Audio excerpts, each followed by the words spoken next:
আরে বাবা, কি বিশ্রী রান্না হয়েছে! তরকারিতে কি কোনো জিরে বা কিছুই দেয়নি নাকি? কই গো রাধুনী ঠাকুর, কোথায় গেলে? এদিকে এসো। বলুন রানীমা। বলছি, তুমি তো রাজবাড়িতে দীর্ঘদিন ধরেই রান্না করছো, কিন্তু ইদানিং তোমার রান্না এত বেস্বাদ লাগছে কেন? সে তো আমি বলতে পারবো না, আমি তো আগের মতনই রান্না করি। ছোট মুখে বড় কথা বলছি, আমি কিছু বলতে চাই রানীমা। এই, তুই আবার পাকামো করতে এসছিস কেন রে? তোকে কি রানীমা ডেকেছেন নাকি? আহ, কি বলতে চাইছে শুনেই দেখি না, বলো। রানীমা, এখন আর রাধুনী ঠাকুর আগের মতো যত্ন নিয়ে রান্না করেন না। রান্নাঘরে পড়ে পড়ে ঘুমোয় আর তাড়াহুড়ো করে কোনো রকমে রান্না করে দেন। একদম বাজে কথা বলবি না। বাজে কথা না রানীমা, শিলনোড়ায় বাটতে ওনার কষ্ট হবে বলে আজকাল রাধুনী ঠাকুর শুধু জিরে ফোড়ন দিয়ে রান্না করেন। এত বেতন দিয়ে তোমাকে রাখা হয় কি এই ফাঁকিবাজির জন্যে? কি মানে ভুল হয়ে গেছে। এর যদি এই ভুল করার ইচ্ছে হয় তাহলে তল্পি তল্পা গুটিয়ে বাড়ি গিয়ে ভুল করো, মনে থাকবে? মনে থাকবে মহারাজ। কি হচ্ছে বলো তো রানী? সকালে বাগানে পায়চারি করছিলাম, দেখি মালি একটা গাছেও জল দেয়নি। এই গরমে জল না পেলে যে গাছপালাগুলো মরে যাবে। সবাইকে এবার মনে হচ্ছে বলে বলে কাজ করাতে হবে।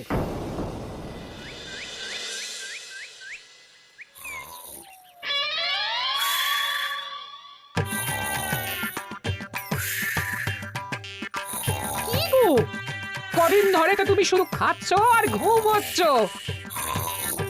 বাজার দোকান কিছুই নেই গো, রাজসভাতেও যাও না। কি যে করি। কি গো দিদা, দাদু আজও ঘুমোচ্ছে? কি বলবো বলতো? আমরা কিছু একটা ব্যবস্থা করছি, দাঁড়াও।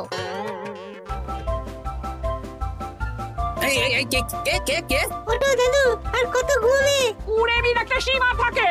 ওঠো বলছি, ওঠো, ওঠো না। আমি বুঝতে পারছি বাড়ির কাজ, বাজার দোকান এসব না করার জন্য তুমি পড়ে পড়ে ঘুমোচ্ছ। দাদু কাছে ফাঁকি দিচ্ছে দিদা।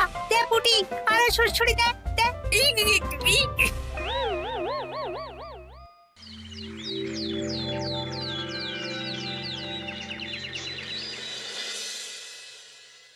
মহারাজের শরীর খারাপ না মন খারাপ? মহারাজ এরকম চুপ করে ঘুম মেরে থাকলে তো রাজপাট সব উঠে যাবে। কিছুই বুঝতে পারছি না। মহারাজ আছেন চুপটি করে, নেই যে মুখে শব্দ। ফাঁকি দিলে এবার তাকে করব আমি জব্দ। অনেক শুয়েছি, আর নয়। মহারাজ, কে ফাঁকি দিচ্ছে? আমি তো ফাঁকি দিই না। পণ্ডিত, তুমি দিচ্ছ নাকি ফাঁকি? বৈদ্য।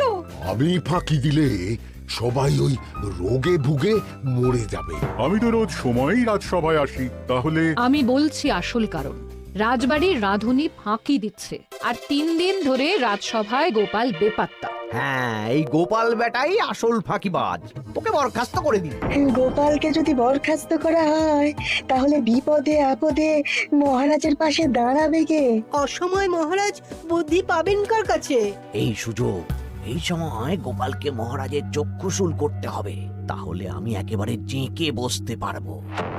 মহারাজ, গোপাল ঠিক কতটা ফাঁকিবাজ হয়ে উঠেছে তার কোনো ইয়ত্তা নেই। হ্যাঁ, বলুন তো। বেটা গোপাল কোনোদিন সঠিক সময়ে রাজসভায় আসে না। কোনো দিন তো আসেই না, যেমন আজকেও আসেনি। আর না এলে মহারাজকেও কারণটা জানায় না। আপনাকে সম্মান করা তো দূরের কথা, কোনো ভ্রুক্ষেপই করে না। এটা কিছুটা হলেও মন্ত্রী মশাই ঠিক কথা বলছেন। হ্যাঁ, এ তো একদম সঠিক কথা। ঠিক বলেছ। প্রহরী, প্রহরী, বলুন মহারাজ। তুমি আরেকজনকে সাথে নিয়ে এক্ষুনি গোপালকে তুলে নিয়ে এসো। আচ্ছা মহারাজ। বলি, তুমি আজকেও রাজসভায় কামাই করবে? অর্ধেক দিন কামাই করলে বেতন কাটা যাবে গো। গিন্নিমা, গোপালকে মহারাজ ডাকলেন। ওই দেখো, রাজবাড়ি থেকে প্রহরীও ডাকতে এসেছে। ওহ, মহারাজের আদেশ না শুনলে তোমাকে তুলে নিয়ে যেতে বাধ্য হব। আরে দাঁড়িয়ে দেখছিস কি? তুলে নিয়ে চল। ঠিক বলেছিস, তুই হাত ধর আর আমি পা ধরি। আমরা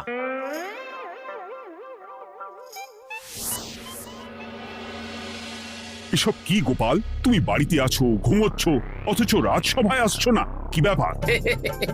আগে মহারাজ, মস্তিষ্ককে বিশ্রাম দিয়ে বুদ্ধি বাড়াচ্ছিলাম। অনেক ব্যবহার হয়েছে তো, তাই একটু বিশ্রাম দরকার আর কি। আমার পুরো রাজসভাটাই ফাঁকিবাজ। আমি সবাইকেই বিদায় করব, আর গোপালকেও। এই সেরেছে, আমি ফাঁকিবাজ নই মহারাজ। আমি খোঁজ নিয়ে দেখেছি সবাই কম বেশি গায়ে হাওয়া লাগিয়ে ঘুরছে। মহারাজ, আমি তো নদীর পাড়ে বসে শীতল হাওয়া গায়ে লাগাই, তবেই তো ঢেউয়ের মতো আমার ছন্দ আসে।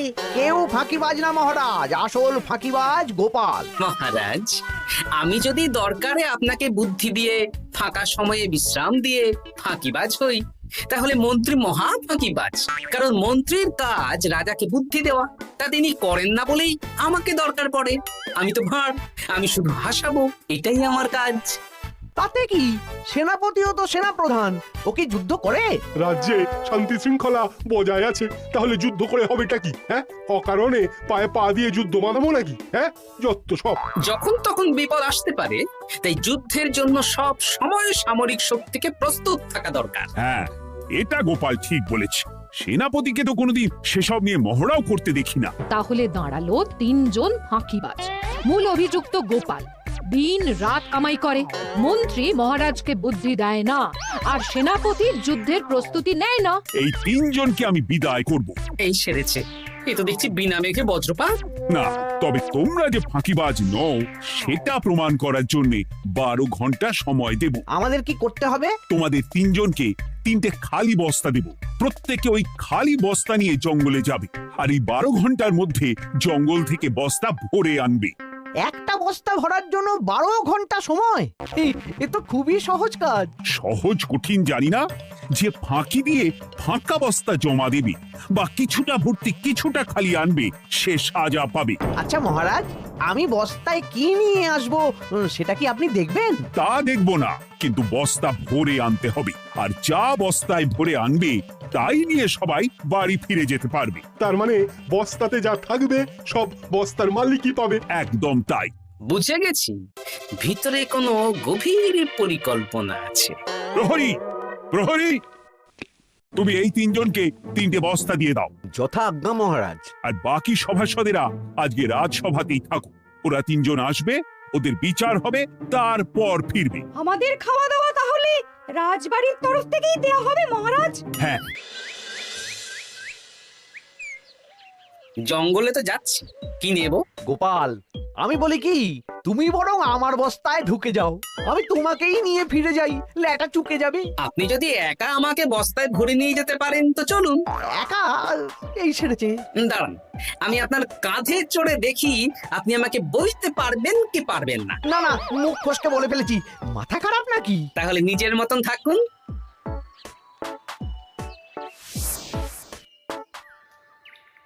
এমন কি বা আছে এই জঙ্গলে? আমার কাজে লাগার মতন তো কিছুই দেখতে পাচ্ছি না। ওই তো ওই দিকটা একটু ছায়া আছে বেশ, ওই গাছের নিচে গিয়ে বিশ্রাম নিই। সেনাপতি, অত চিন্তা ভাবনা করার কিছুই নেই। মহারাজ তো আর দেখবেন না আমরা বস্তায় কি ভরে নিয়ে যাব। 12 ঘন্টা অনেক সময়, এখন বিশ্রাম নাও। আপনার ইঁদুরের পেট, আপনি বিশ্রাম নিন। দেখি জঙ্গলে থেকে কিছু ফল পেড়ে আগে খাই, তারপর না হয় ওই বস্তাটা ওই ফলমূলের খোসা আর মাটিতে পড়ে থাকা পাতা দিয়ে ভরিয়ে মহারাজের কাছে নিয়ে যাব। হ্যাঁ, বস্তা যখন বাড়ি নিয়েই যেতে পারবো, তাহলে বনের সব থেকে ভালো ভালো ফলগুলো আগে ভরে নি। গিন্নিকে এবার বলবো, বাজার আনি না তো কি হয়েছে, দেখো কত ফল এনেছি। যাই, এর থেকে কিছু মহারাজকে ভেট দেব, মহারাজ বেশ খুশি হবেন।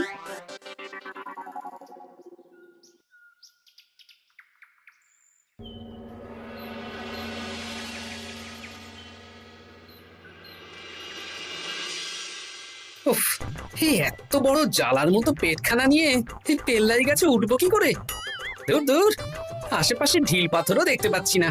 এই বুড়ো বয়সে হাড়গোড় ভাঙলে সে এক খারাপ ব্যাপার হবে। আরে দূরে ওদিক থেকে আওয়াজ পাওয়া যাচ্ছে, তার মানে এই বনে কেউ এসেছে। ভাই মদন, এই গাছটা ঝড়ে ভেঙে অনেক দিন পড়েছিল, এটা তো নেবই। তুই ওদিকে দেখ, কত মোটা একটা সেগুন গাছ রে। ওই গাছটা নিয়ে গেলে আমরা 1 বছর বসে খেতে পারবো। তাহলে আর দেরি কেন, হাত লাগা। আরে আরে আরে করো কি এগুলো সব আমাদের মহারাজ কৃষ্ণচন্দ্রের পছন্দের গাছ। ভুলেও এই গাছ কেটে নিয়ে যাওয়ার ভাবনা চিন্তা করো না। আর ওই সেগুন গাছটা তো মহারাজের সবচেয়ে প্রিয়। আরে মহারাজ কি করে জানবে শুনি? এই বনে তো তিনি ভুল করেও আসেন না। এই যে আমি আসি, আমি মহারাজের দূত। তোমরা যদি ভুল করে ওই সেগুন গাছে হাত দাও তাহলে কিন্তু তোমাদের গর্দান যাবে। এই সেরেছে, কিন্তু আমরা তো কাঠুরিয়া, কাঠ ছাড়া পেট চালাবো কি করে? সে তোমাদের ব্যবস্থা তোমরা করো, অন্য অনেক কাজ আছে। এই সামনের গাছটা মরে পড়ে আছে, এটার কাঠ আমরা নিয়ে যেতে পারবো তো? তা পারবে, এতে অত চিন্তার ব্যাপার নেই। গোপাল আছে যখন, তখন এই রাজ্যের কেউ মুশকিলে থাকবেই না। শুধু তোমাদের একটা কাজ করতে হবে। কি কাজ? এই নাও বস্তা। আমার জন্য এই জঙ্গল থেকে টাটকা বিভিন্ন ফল পেড়ে এই বস্তা ভরে দাও। তাহলে মহারাজকে আর তোমাদের কথা বলবো না, বুঝলে? আর তোমাদের যাতে রাজবাড়িতে কোনো কাজ হয় সেই নিয়ে মহারাজের কাছে সুপারিশও করবো, কেমন? বেশ বেশ, তুমি তাহলে এখন এখানে বিশ্রাম করো, আমরা তোমার বস্তা ভরে ফল নিয়ে আসছি। ঠিক আছে, আমি তোমাদের কুঠার পাহারা দিচ্ছি। তোমরা ভালো তরতাজা ফল বস্তায় ভরে নিয়ে এসো।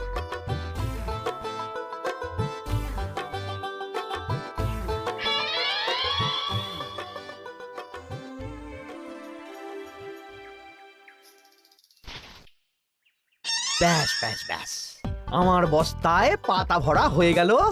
এবার যেতে হবে। আমারও বস্তা ভরা হয়ে গেছে মন্ত্রী মশাই। হ্যাঁ, কটা ফল খেলাম আর কটা ভরে নিলাম, আর বাকি জঙ্গলের পাতা ভরে ফেলেছি। হ্যাঁ, আবার কি কি ভরেছি আর কি ভরিনি সেসব তো মহারাজ আর দেখতে যাবেন না। তাহলে আর দেরি কেন? চলুন হাঁটি হাঁটি পা পা করে এগিয়ে যাই। গোপালকে তো দেখতে পাচ্ছি না। ও বেটা যা কুঁড়ে, হয়তো এখানে এসেও ঘুমিয়ে পড়েছে। আবার কালকে সকালবেলা উঠবে।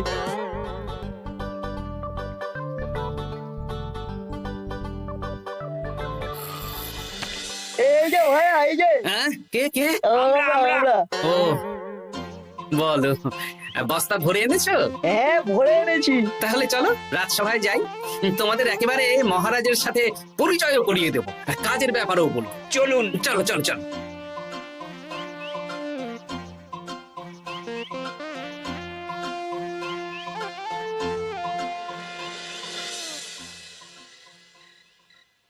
দেখা যাক মন্ত্রী সেনাপতি গোপাল কখন বস্তা ভরে আনে। এই তো চলে এসেছি, বিশ্রাম নিলাম, বস্তাও ভরে ফেললাম। এই দেখুন মহারাজ, আমিও বস্তা ভরে এনেছি। বাহ, তোমাদের বস্তা দেখে তো মনে হচ্ছে খুব হালকা। হ্যাঁ, আপনি যখন আমাদের বস্তা ভরে কি এনেছি সেটা দেখবেন না, তখন অত খাটাখাটনি করে কি লাভ মহারাজ? কিন্তু গোপালের এখনো অব্দি দেখা নেই। ও কি সোনা গয়না ভরে আনছে? গোপাল যা কুঁড়ে আর ঘুমকাতুরে, হয়তো জঙ্গলেও ঘুমিয়েই পড়েছে।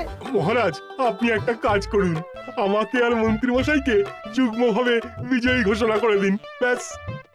এত তাড়া কিসের? বাবা বাবা বাবা বাবা, তোমরা তিনজনেই বস্তা ভরে এনেছো, আমি খুব খুশি। আমার কথা শুনে কাজ করেছো, তোমরা তিনজনেই বিজয়ী। এবার বাড়ি যাও যাও। গোপাল কি করে বিজয়ী হয় মহারাজ? এই বস্তা ভরে নিয়ে আসাতেও তো ওর ফাঁকিবাজি ধরা পড়ছে। কিসের ফাঁকিবাজি? এই যে দুটো লোক তোমার হয়ে বস্তা বয়ে আনলো, সে তো মহারাজ সহ আমরা সবাই দেখতেই পেলাম। তা তো ঠিক, গোপাল নিজে হাতে বস্তা ভরে আনেনি। মহারাজ বস্তা ভরে আনতে বলেছেন, আমি এনেছি, এখানেই কথা শেষ। আমি কাকে দিয়ে বস্তা ভরালাম, কে আমাকে সাহায্য করলো, সেসব তো কোনো শর্ত আরোপ করা ছিল না। কিন্তু পরীক্ষাটা তো কে ফাঁকিবাজ সেটা প্রমাণ করার পরীক্ষা। এখানে তো তুমি ফাঁকি দিলে গোপাল। এটাও ঠিক কথা, তাহলে গোপালের শাস্তি পাওয়া উচিত। মহারাজ, আপনার শর্ত ছিল সেই ফাঁকিবাজ বলে প্রমাণিত হবে যে বস্তা খালি আনবে। এখানে আপনি একটা ছোট্ট ভুল করেছেন মহারাজ।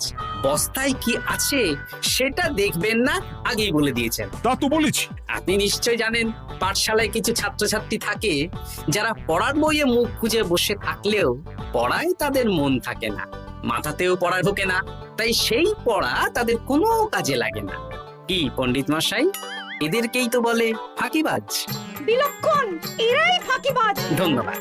তেমনি আমি যদি বলি সেনাপতি আর মন্ত্রী মশাই ওই ফাঁকিবাজদের মতনই ফাঁকি দিয়ে বস্তা ভরেছে, তাই ওদের বস্তা এত হালকা। সে তো আমি বুঝতেই পারছি, কিন্তু আমার বস্তায় যা জিনিস ভরে এনেছি তা একার পক্ষে সংগ্রহ করা মুশকিল ছিল, তাই আমি দুজনের সহযোগিতা নিয়েছি। মহারাজ, আপনি কি বস্তা খুলে দেখবেন নাকি? না না, আমি খুলে দেখলে আমার কথার খেলাপ হবে। এবার তো দেখছি আবার তিনজনের পরীক্ষা নিতে হবে। হ্যাঁ, নইলে প্রকৃত ফাঁকিবাজ কে সেটা প্রমাণ হবে না। কিন্তু ফাঁকিবাজ ধরার উপায় কি? মহারাজ, আমরা বরং আমাদের বস্তা নিয়ে বাড়ি না গিয়ে একদিন কারাগারেই থাকি, আর তাতেই প্রমাণ হবে এই বস্তায় সত্যি কি আছে যা আমাদের নিজেদের কাজে লাগবে। এটা ভালো বুদ্ধি। মহারাজ তখনই কারাগার থেকে আমাদের মুক্ত করবেন যখন আমরা আর থাকতে না পেরে ডাক দেব, আর যে আগে বেরোতে চাইবে সে সব থেকে বড় ফাঁকিবাজ, মানে যে আগু পিছু না ভেবে কাজ করে। বেশ, তাহলে তাই হোক। মহারাজ, কারাগারে শুধু জল ছাড়া আর কিচ্ছু দেওয়া হবে না, কারণ বস্তায় তো আর জল থাকতে পারে না। না না, তা কি করে হয়? শুধু জল? হ্যাঁ, আমি তো লোককে দিয়ে বস্তা ভরিয়েছি। আপনারা নিজে কি এমন কাজের জিনিস ভরেছেন সেটাই প্রমাণ হবে। বেশ, তাহলে তোমরা কারাগারে যাও। প্রহরী, ব্যবস্থা করো। আর এই দুজন কাঠুরিয়া বেশ কর্মঠ মহারাজ, যদি কোনো রাজবাড়ির কাজ থাকে এদের দিয়ে করাতে পারেন। আমার বাগানের মালিটা খুব ফাঁকি দিচ্ছে, তাহলে ওদের সাথে কথা বলে নিচ্ছি। যাও যাও, তোমরা কারাগারে যাও।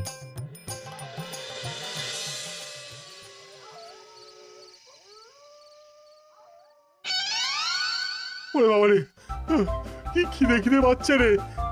দেখি বস্তায় কি আছে দেখি।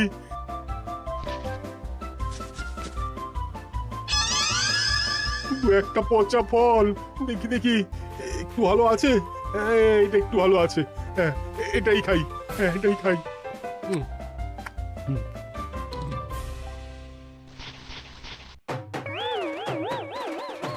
আমি তো শুধু পাতা ভরেছি। কি সেরেছি? আমাকে কি জল খেয়েই কাটাতে হবে? এবার আমি দেখি। আহ, টাটকা ফল আর জল।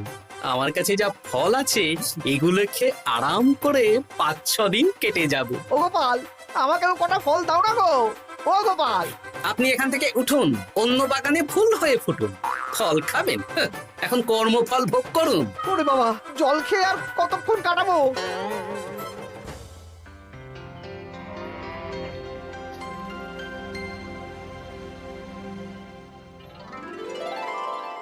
উফ, পেটটা চুই করছে।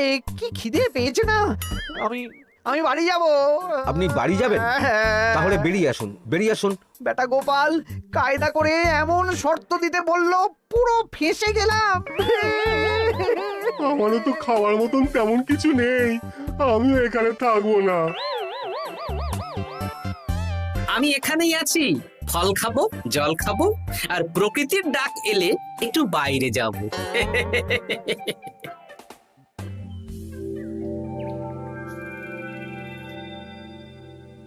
কি তোমরা কারাগারে এক রাতের বেশি তো থাকতেই পারলে না? কি আর করব বলুন মহারাজ, আমরা তো আর গোপালের মতন বস্তা ভরে টাটকা ফল নিয়ে আসিনি। বেটা গোপাল আমাদের দেখিয়ে দেখিয়ে ফল খাচ্ছিল, ওতে আমাদের খিদে আরো বেড়ে যাচ্ছিল। তাহলে এরা দুজনে তো হার মেনে নিল। গোপাল কি করছে? গোপাল খাচ্ছে আর ঘুমোচ্ছে। ওকেও নিয়ে এসো। আচ্ছা মহারাজ। একই মহারাজ, আমার তো এখনো বাইরে আসার ইচ্ছে হয়নি। কি আর করা যাবে, ওরা হার মেনে নিয়েছে, তার মানে তুমি জয়ী হয়ে গেলে গোপাল। আমার বস্তায় ভরে অনেক ফল এনেছিলাম, এখনো অনেক আছে। আপনি তাহলে বাকি ফলগুলো নিয়ে নিন। তাহলে তো এটাই প্রমাণ হলো গোপাল কাজের সময় ফাঁকিবাজি দেয় না, শুধু বুদ্ধি বাড়ানোর জন্য একটু বেশি ঘুমোয়। এই নাও গোপাল, তোমার উপহার। মহারাজ, আমি সময়ের কাজ সময়ে করি আর বাকি সময় একটু ঘুমাই। আমার এখন ঘুম দরকার মহারাজ, কাল থেকে অনেক ধকল গেল যে। বেশ, তোমাকে ঘুমানোর জন্য 1 সপ্তাহ ছুটি দেওয়া হলো। ধন্যবাদ মহারাজ। কি সেনাপতি আর মন্ত্রীমশাই, এবার বুঝলেন তো ফাঁকি দিলেই ফাঁকে পড়তে হয়, তাই কাজ করলে ভেবে চিন্তে করুন। চলি, খুব ঘুম পাচ্ছে।